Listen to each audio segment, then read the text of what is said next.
Hello, I'm Kevin Benedict, Senior Analyst for Digital Transformation here at Cognizant, and I want to thank you for joining us today. I'm excited. Today we have a great guest on a subject we haven't covered here before, mobile application testing. So I want all of us to welcome Carlo Cadet from Perfecto Mobile. Thanks for joining us today, Carlo. Hey, Kevin, I appreciate the opportunity to speak with you today. So I'm really interested in the whole idea of kind of automation around mobile application testing. Talk to me about, number one, when would companies need that? Couldn't they do it on their own, or when do you think there's a real value there? Sure. There's a real strong value proposition for automated testing. And let me take a step back and explain why. There right now in the mobile market, between devices and operating systems moving very fast, and the pressure to deliver mobile applications rapidly to market. That is driving the need for enterprises to accelerate their software delivery and therefore, in part, accelerate their testing programs. And automation is precisely the answer to that problem. For many people, they start with their testing program with manual testing, and they Right. realize they can't get there from here, and hence automation is the right strategy. So when you say automation, help us envision in our mind here, what do you really mean? So my guys have developed an app. We've kind of banged it around. It looks good for us. We haven't found any bugs. What's the process really look like? Sure. To answer that, perhaps the best way is thinking of a simple transaction with a mobile app. So let's just think of an account balance lookup.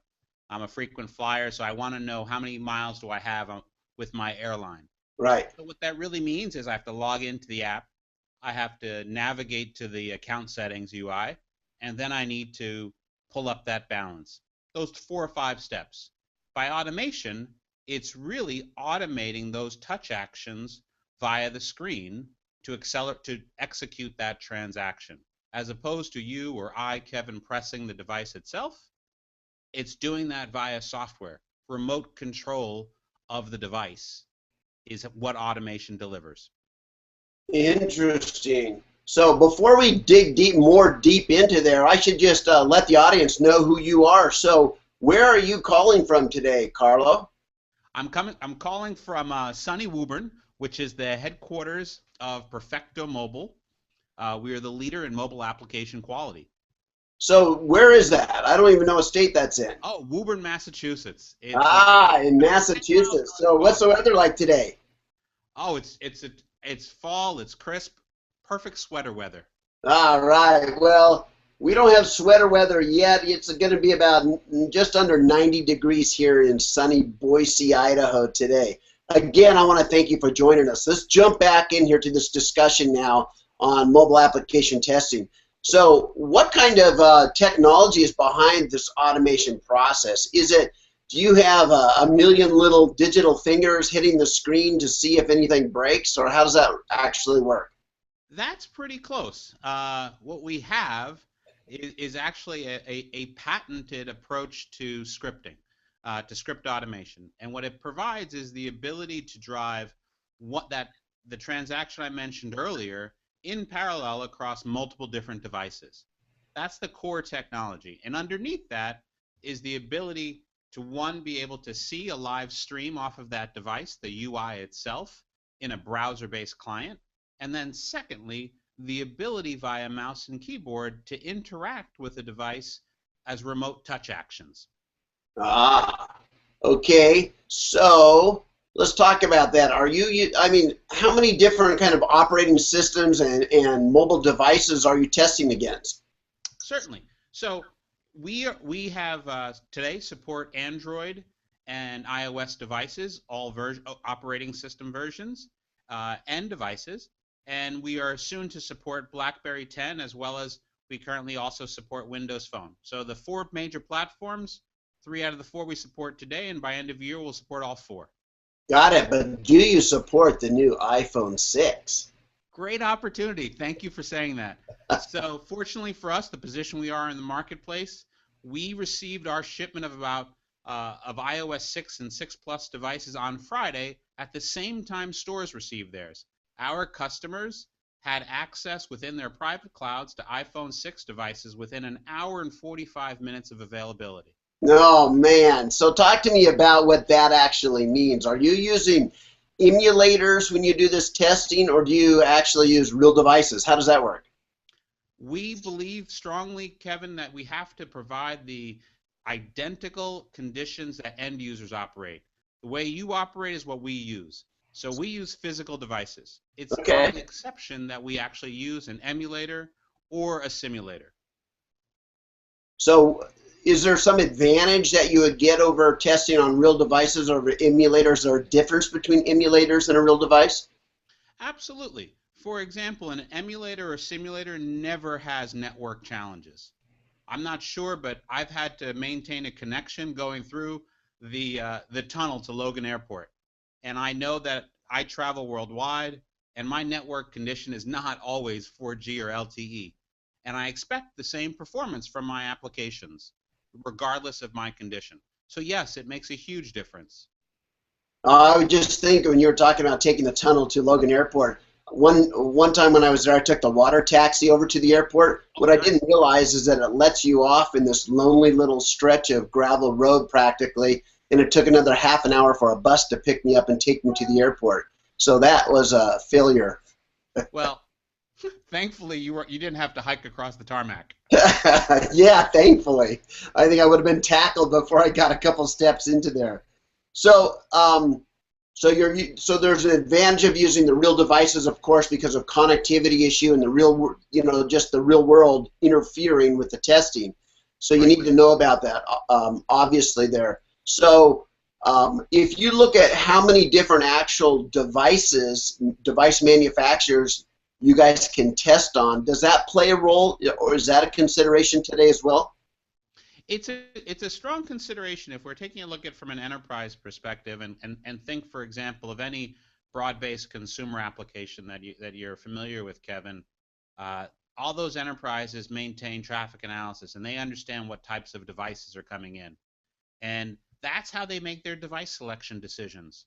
And they try to, across the phases of their testing, test against their core devices as well as their lower use devices as well. Okay. Got And it. we So support I imagine when you're testing, what are the major things you're testing in your processes? Is it performance testing? Is it connectivity testing? What is it? What are kind of the core things that you're looking to test? so the primary objectives for testers with our solution are UI. Are the objects on the screen there the way they're supposed to be? Number two, functionality. Does a transaction work? When I hit the submit button, does it actually do something? Do I Okay. get the expected response?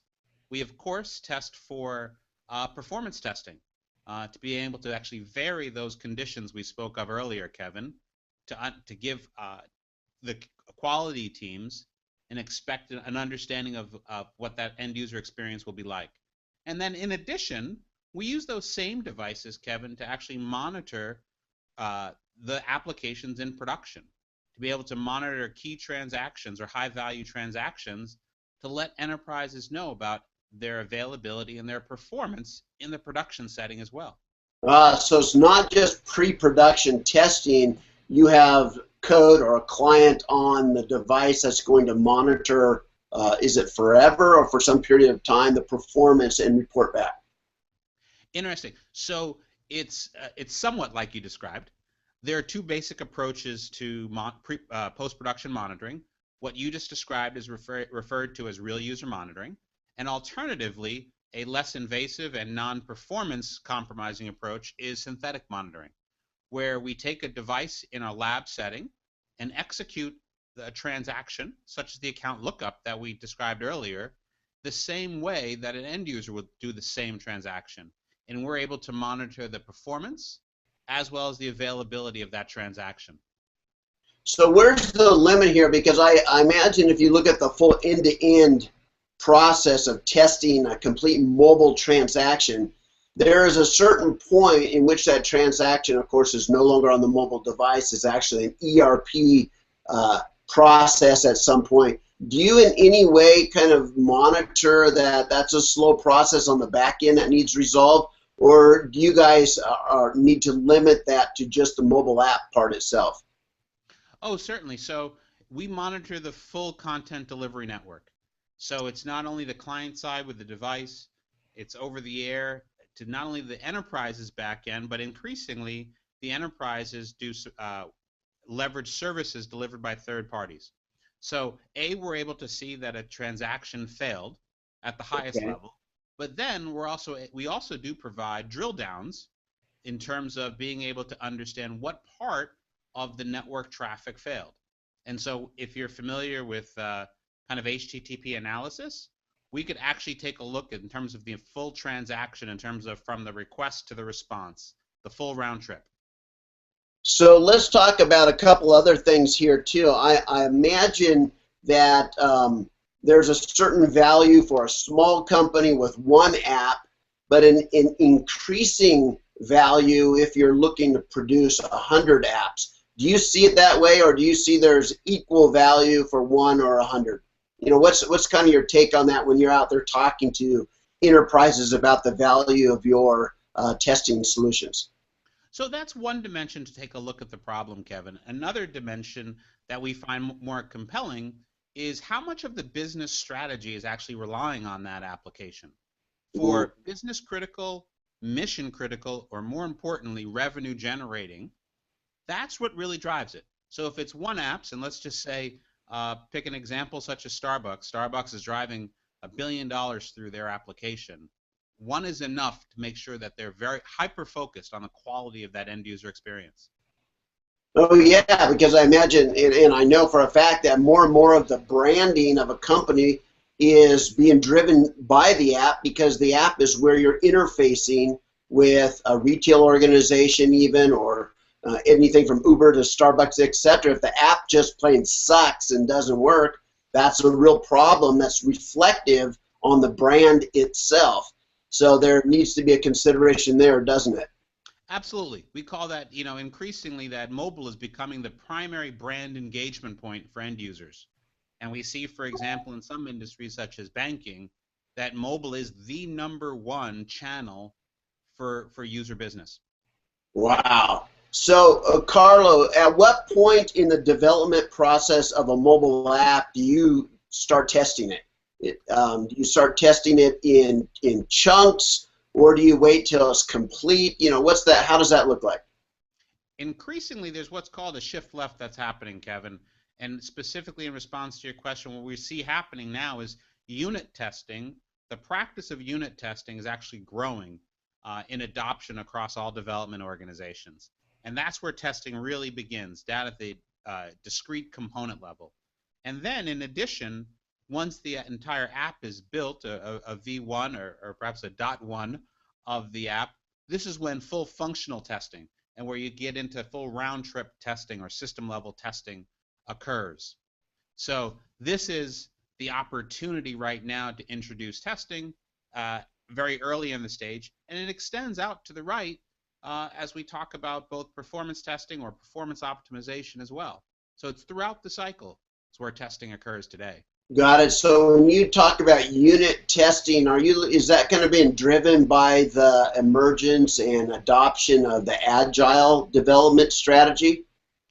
Agile development is the number one driver to our customers right now.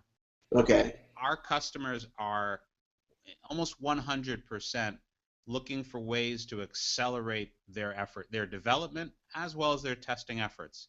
So it's not only if they use the word agile, but really it's about acceleration. And that's the key focus. And that's driving a real morphing today, Kevin, as it relates to who's doing what. Quality is no longer the exclusive domain of the testing team. It's really the domain and the responsibility of everybody in the delivery team itself. So you guys are able to then take those smaller components of development and test those as they develop along for working toward the full app? Yeah, in fact, what we've tried to do is we've shifted and expanded our support. We used to be primarily in support of ALM suites, big quality suites. we now have extended our support to development environments themselves. So let's take Eclipse specifically, or a unit testing framework like JUnit or OC Unit on the iOS side. This is exactly where we're driving our business at that earliest point where functionality is being tested. We are there with our services to support that process. And if I could go one step further, Kevin, the next thing that's really happening is the introduction of continuous integration, where every commit, every software commit, is triggering a cycle of testing at the unit level as well as the functional level. Wow. Precisely where we are targeting our support. So there's a whole lot of interesting stuff we need to keep talking about. So listen, why don't we wrap this segment up, and we'll record a couple more segments here so people can view these in chunks. And before we say goodbye on this particular segment, now you guys have a report out that you guys recently have had produced. What's that called? Oh, it's the Why Apps Fail report, Kevin. Thank you very much. We've had a terrific data that was collected, and I think it's some very insightful data to help organizations understand what is really attacking quality and where their opportunities are to improve their quality. So, Carlo, where would they find that? Where can they look that up? Oh, please take a look at www.perfectomobile.com, and you'll be able to see one of our banner ads.